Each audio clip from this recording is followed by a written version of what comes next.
Assalomu alaykum. Bugun sizlar bilan darsimiz maktabgacha yoshdagi nutqida kamchiligi bo'lgan bolalarning o'yin faoliyati xususiyatlari. Rejalarimiz bilan tanishib chiqadigan bo'lsak, nutq kamchiligi bo'lgan bolalarda o'yinlar orqali kommunikatsiya rivojlanishi, o'yinda nutqiy qobiliyatlarni mustahkamlash va takomillashtirish usullari. O'yin faoliyatlarining nutq rivojlanishiga ta'siri va pedagogik qo'llanma. Nutq kamchiligi va o'yin faoliyati. Nutq kamchiligi bo'lgan bolalar uchun o'yin faoliyati muhim ahamiyatga ega. O'yin yordamida bolalar nafaqat nutq rivojlanishini qo'llab-quvvatlaydi, balki ularning ijtimoiy va emotsional ko'nikmalarini ham shakllanadi. O'yin faoliyati, masalan, rolli o'yinlar, hikoya qilish va guruh o'yinlari bolalarning nutq va kommunikatsiya qobiliyatlarini oshiradi. Bu bolalar uchun xavfsiz muhitda o'z fikrlarini ifoda etish imkonini yaratadi. O'yinlar orqali nutqni rivojlantirish. O'yinlar bolalarning nutq qobiliyatlarini rivojlantirish muhim rol o'ynaydi. Role playing, hikoya qilish va do'stlar orqali bolalar yangi so'zlar va iboralarni o'rganadi. Fikr va his-tuyg'ularni iroda etadi. Bu jarayon ijtimoiy ko'nikmalar, muammo yechish va jamoaviy ish qobiliyatini oshiradi. Nutq rivojlanishiga yordam beradi. O'yin faoliyatining turlari. Nutq kamchiligi bo'lgan bolalar uchun mos o'yin turlari. Rolli o'yinlar, konstruktiv o'yinlar, kommunikativ o'yinlar va sensor-motor o'yinlar. Bu o'yinlar nutq rivojlanishini va ijtimoiy ko'nikmalarni mustahkamlashga yordam beradi. O'yinlarning kommunikativ xususiyatlari: fikrlarni ifodalash, muloqot qilish, hamkorlik, yangi so'zlar va iboralarni o'rganish, tushunishda oshiradi. Bu jarayon nutq rivojlanishiga ta'sir qiladi. O'yinlar orqali o'rganish jarayoni amaliy tajriba, muammo yechish, ijtimoiy fikrlash va nutq muammolarini hal qilishga yordam beradi. Shuningdek, ijtimoiy muhitga moslashishlarni ta'minlaydi. O'yinlar va ijtimoiy rivojlanish. Ijtimoiy ko'nikmalarni rivojlantirish. O'yinlar bolalarda ijtimoiy ko'nikmalarni rivojlantirishda muhim rol o'ynaydi. Rolli o'yinlar orqali bolalar o'zini ifoda etishni va boshqalar bilan ishlashni o'rganadilar. Bu esa ularning kommunikatsiya va hamkorlik qobiliyatlarini oshiradilar. Munosabatlar va o'ziga xos tushunish. O'yinlar bolalar o'rtasidagi moslashuvlarni mustahkamlashga yordam beradi. Ular orqali bolalar bir-birini tushunishni, hamdardlik va muhitda muvaffaqiyatli bo'lishlariga yordam beradi. O'yinda nutqiy qobiliyatlarni mustahkamlash. O'yinlar va nutq rivojlanishi. Nutqiy qobiliyatlarni rivojlantirishda o'yinlar muhim rol o'ynaydi. Bu jarayon bolalarda nutqni mustahkamlash, so'z boyligini oshirish va muloqot qobiliyatlarini kuchaytirishga yordam beradi. O'yinlar va nutqiy qobiliyatlar o'rtasidagi bog'liqlik.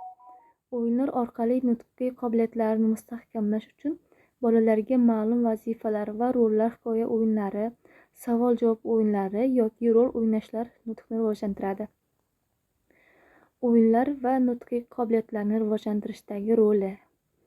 O'yinlar nutqiy qobiliyatlarni rivojlantirishda interaktivlik va qiziqishni oshiradi. Bu esa bolalarning nutqini tezroq o'stirishga va uni amalda qo'llashga imkon yaratadi. O'yin faoliyatlarining turlari. O'yin turlari shartli rol o'ynash, konstruktiv va harakatlarga asoslangan bo'lib, har bir nutq va ijtimoiy ko'nikmalarni rivojlantirishga, masalan, shartli o'yinlar so'z ishlatishni o'rgatadi. Rol o'ynash kommunikatsiya, konstruktiv o'yinlar esa muammo yechishni rivojlantiradi. Harakatlarga asoslangan o'yinlar esa motor va nutqiy qobiliyatlarni mustahkamlaydi. O'yinlar orqali nutqiy qobiliyatlarni takomillashtirish. O'yinlar yordamida nutqiy qobiliyatlarni rivojlantirish usullari, masalan, so'z boyligini oshirish, gap tuzilishini yaxshilash va nutq ongliligini ta'minlash. Rolli o'yinlar, hikoya aytish va guruh o'yinlari orqali nutq bolalar rivojlanishini ta'minlash mumkin. Masalan, bolalarga savol berish yoki hikoyalar yaratish orqali nutqiy qobiliyatlar oshiriladi. O'yinlar va pedagogik yondashuvlar. Pedagogik yondashuvlar orqali nutqiy qobiliyatlarni rivojlantirishda individual yondashuv, faollikda rag'batlantirish, savollar bilan fikr almashish va baholash muhim. Bu strategiyalar o'yinlar bilan integratsiya qilinib, bolalarning nutq rivojlanishini samarali qo'llab-quvvatlaydi. O'yin faoliyatlarining nutq rivojlanishiga ta'siri. O'yin faoliyatlari nutq rivojlanishida muhim rol o'ynaydi. Masalan, konstruktiv o'yinlar bolalarga yangi so'zlar va iboralarni o'zlashtirish imkoniyatini beradi. Shuningdek, ularning muloqot qilish qobiliyatini rivojlantiradi. Shuningdek, o'yinlar ijtimoiy va emotsional rivojlanishga ta'sir qiladi. Bolalar hamkorlik qilish, muammolarni hal qila olish va emotsiyalarni ifoda etish orqali nutqiy va ijtimoiy ko'nikmalarini mustahkamlaydilar. Pedagogik yondashuvlar va o'yinlar. O'yinlarni pedagogik jarayonda kiritish bolalarning nutqiy rivojlanishini qo'llab-quvvatlashda muhim usuldir. Bu jarayonda o'yinlar faollikni oshiradi, motivatsiya yaratadi va nutqni tabiiy muhitda rivojlantiradi. O'yinlar orqali nutq rivojlantirish strategiyalari. Bu o'yinlarning turlaridan foydalanishni o'z ichiga oladi. Masalan, hikoya qilish o'yinlari, rolli o'yinlar va muammo hal qilish o'yinlari. Bu strategiyalar bolalarning nutq qobiliyatlarini kengaytiradi va mustahkamlashga yordam beradi. O'yin faoliyatining ta'lim jarayonidagi o'rni bu bolalarning nutq va ijtimoiy ko'nikmalarini rivojlantirish uchun muhimdir.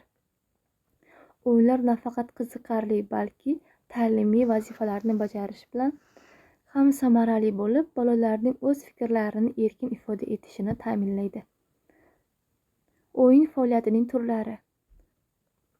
Turli o'yin faoliyatlari va ularning nutq rivojlanishiga ta'siri, o'yinlarning bolalar uchun foydalari, o'yinlar orqali o'rganish jarayonlari.